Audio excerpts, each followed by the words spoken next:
What's good, YouTube? Project Karma back at it again with another video. We are on episode 6 of Jujutsu Kaisen After Rain. You already know what we're about to do, so let's get right to it.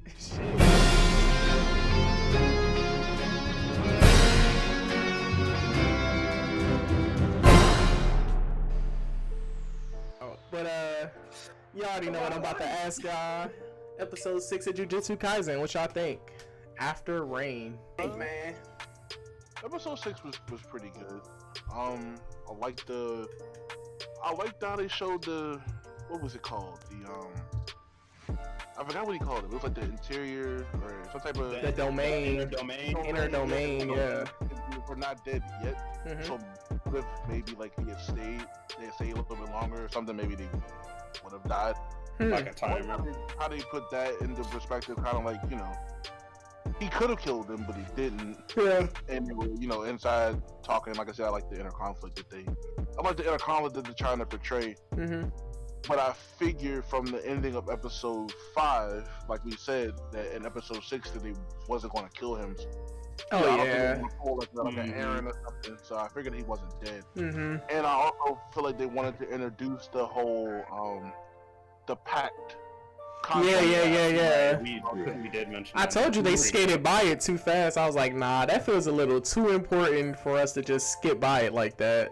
But I figured they would do the pact thing just because it had to have some form of relationship with Sukuna to make him a stable character in the show. That makes sense. It's kind of weird if it wasn't no pact and every time he turned into him, that man was like, yeah, I'm gonna go do this. Yeah. And then barely make it back, do this talking thing again. You know, every time. So I can understand why they did the pact thing. But making it forget the pact is kind of weird to me.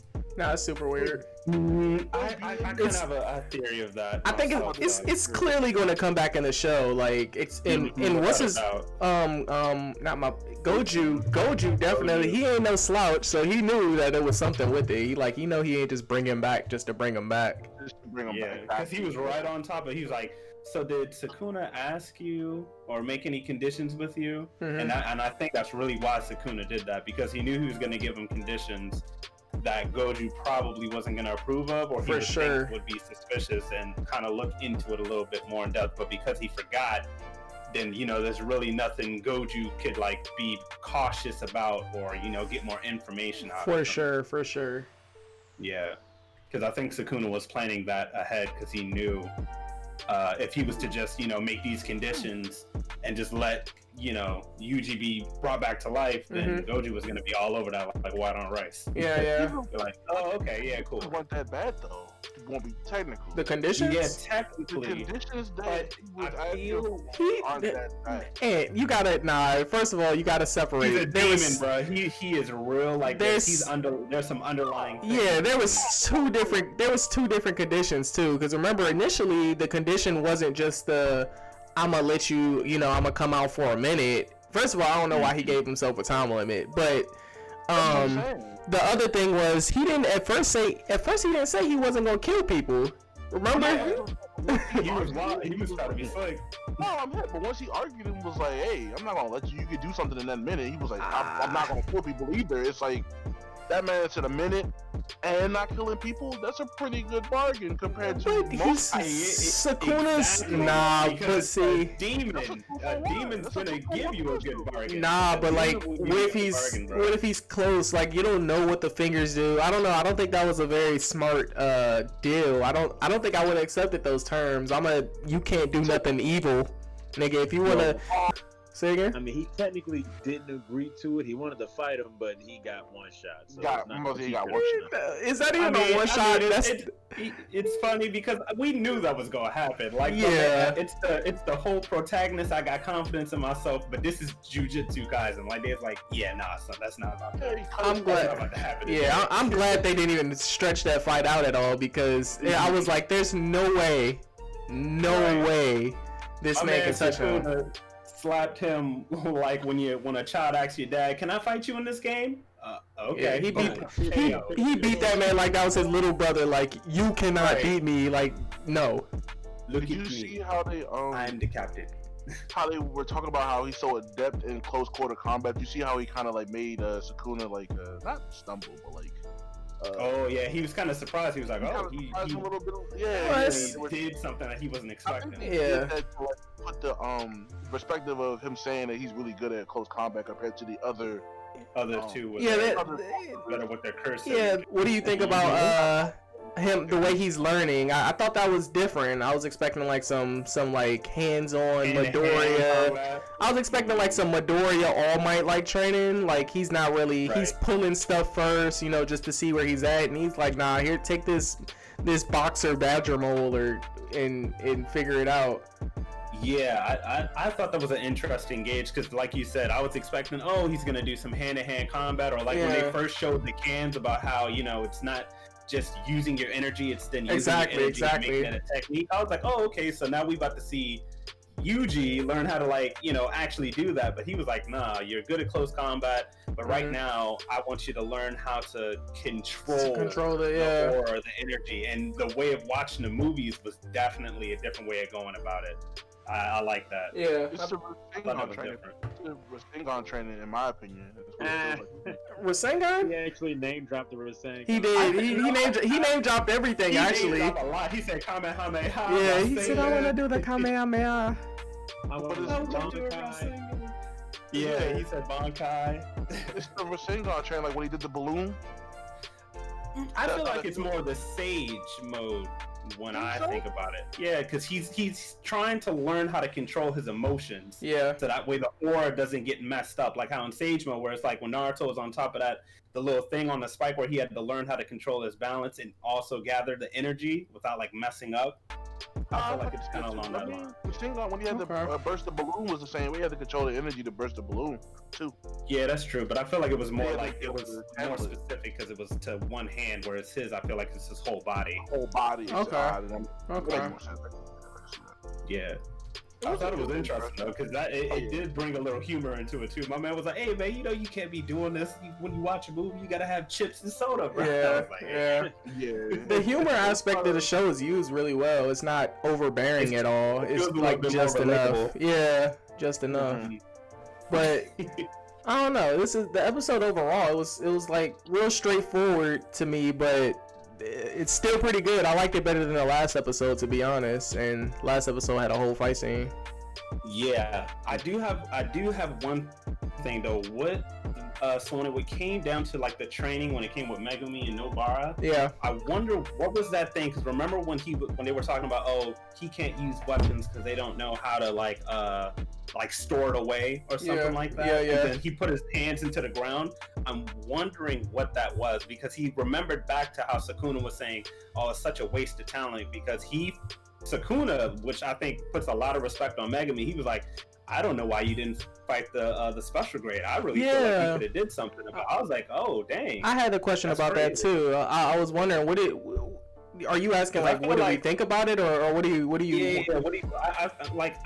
I'm kind of wondering about Megumi in general because I feel like he's holding back a lot for no reason. Mm-hmm. Like the whole blue aura thing, he didn't even try to do that when they were fighting the special grade. Do you think he's holding back, or he can't use it yet, or he hasn't like mastered it yet? Because he's still a first year. You gotta keep that in mind. He's still a first year. I think maybe he has some type of like blockage. Either he's like blockage, or it's confidence. Like something about him is not wanting. He doesn't want to resort to using it for some reason, unless he really needs to. But then I'm trying to figure out what was that thing when he put his hands through like the concrete. Like I don't that. Yeah. That was what is that? My man was like phasing through. Must have something to do with shadows, maybe. Possibly. It was a shadow there when he put his hand on them.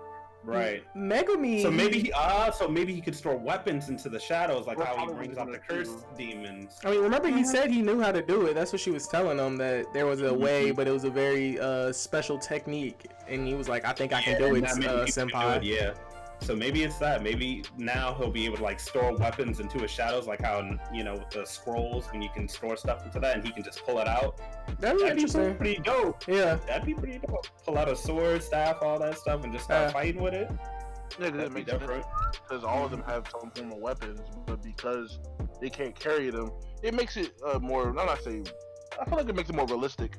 Because you know, another anime, look Realistic at works. Yeah. You know, she was just like, And give him some versatility too. Yeah, I mean, I'm kind of hoping everybody gets a little starter pack. You know, the little Pokemon 3 moves. I'm gonna need that for everybody, not just him. What are they gonna do with Nobara, bruh? Because she's still playing. They gonna have to. I need some respect on Nobara, man. She has cool enough powers for herself. There's no reason why she should be useless. And also that second year girl too. I don't want to see her with just no staff either. You gotta give her something to work with. Cause stop that. Stop it. Give her something. Yeah, Maki is she's just kind of there. Yeah, just chilling. None of them use anything outside of Nobara and Megumi anyway. We haven't seen them do anything outside of that. So it's like the Panda was just kind of like throwing her around. Yeah, he was just kind of like throwing her around, but it's like we don't really know what he actually can do to begin with. So it's like I'm gonna give it the benefit of the doubt that I feel like once this training arc shows up, we do that tournament that they're talking about. Yeah, we're gonna get that shock value of all the abilities. That should be nice. That should be nice. They'll probably give the backstory to all the other people. Okay. But wait, go ahead. Yeah, go ahead, Cliff. Do y'all think that by the time he gets finished training, I don't know if he's going to complete his training or if he's just going to learn the basics, but do y'all think he'll actually like be anywhere near the top 2 students that he was talking about, that Goju was talking about earlier? No. No. We haven't even seen that third year student. We know there's at least one third year. One more 2 years. We haven't even seen him yet or her. So I think it was 2, wasn't it? That was 2. Okay, so we'll see. Yeah, we'll see. But I don't think he'll be as strong as them. I think Yuji will surpass the second years for sure. Especially since they still have the second years teaching them the basics. Because I don't think that the separation between the second and first years are that much, to be honest. I think it's just an understanding of the cursed energy. Yeah, I think it's just that understanding gap, but then it's going to come to the point where Yuji's going to be surprised by the third years and just be like, oh, dang. Yeah. Even though I've gotten better, I'm still not top notch yet. Yeah, I'm thinking he'll just handle it better when that happens, instead of like when Sukuna and the special grade demon was fighting them. I think Yuji will be able to handle that realization that he's not the strongest a little better. But since the next episode, we'll clearly see a fight between Goju again against this other guy. Just to keep it quick, Jogo, thank you. Just to keep it quick, do y'all think Goju's going to struggle at all? Because this guy is supposed to be as strong as 9 of Sukuna's fingers. There's only 10 fingers as far as I know. What do y'all think? Oh, it's 20? It's 20. It's 20 total. Yeah, it's 20 total. Okay. He has 5 fingers, 4 arms. Yeah, so he's. I think he was like supposed to be not, but he said no. Sukuna when Sukuna first was going against Goju, he was playing around with him at that point, and was just like there was no contest, and he was saying he was so confident that he's still stronger than Sukuna. And so for them to even try to gauge themselves to Sukuna's fingers, I feel like he's gonna fight this Jogo demon or whatever, and it's not gonna bother him, but they're gonna try to do some slick underlying stuff to try to catch him off guard because they know that they can't beat him. That's why he gave sealing. That's why he has that little sealing device, right? Yeah, that prison curse seal. So everybody basically agree with that. I think they're actually going to get Gojo before even the training arc. I think y'all sleeping on Gojo a little bit. I was about to say they're gonna get him. I'm saying they're gonna try to. He's definitely not strong enough to beat Goju on his own. Yeah. But I'm wondering if, you know how it is, they try to do the 1v1 fight and all that stuff, and then other people try to pop in and do something. See, I was thinking more of a Dragon Ball Z, like the Resurrection F movie when the guy came out and shot. Spoiler warning, they shot Vegeta, and they had to go back in time. No, they shot Goku. Oh, they shot Goku. Yeah, Vegeta was supposed to be there to finish it off because of that. You're right. So that freed the world of the planet. Yeah. But so I was expecting that. But yeah, I think Goju's gonna get away. That box reminds me of Shaolin Showdown. One of those like it reminds me of one of those things. But good episode overall. I guess everybody give y'all ratings and yeah. That's, and you know you always started. Yeah. I'll give it an 8. Yeah, I'm going 8 too. Yeah, I'm giving it an 8. Definitely. Yeah. All right. Yeah, I think I agree with y'all too. I think 8's pretty solid for this. It was a lot of different things that this episode covered. Yeah. Different characters too. Yeah. They very strong ending. So I'm a lot of promise with this show. Gotta give the show some credit. They've been keeping up with just the pacing and tension. really interested. This whole 6 episodes. Yeah. And you made it to the end of another Jujutsu Kaisen video with Project Karma. If you made it to the end, don't forget to like, comment, subscribe, all that. And if you have any theories or anything you want to say, put it in the comment section below and we'll argue back with you. Peace.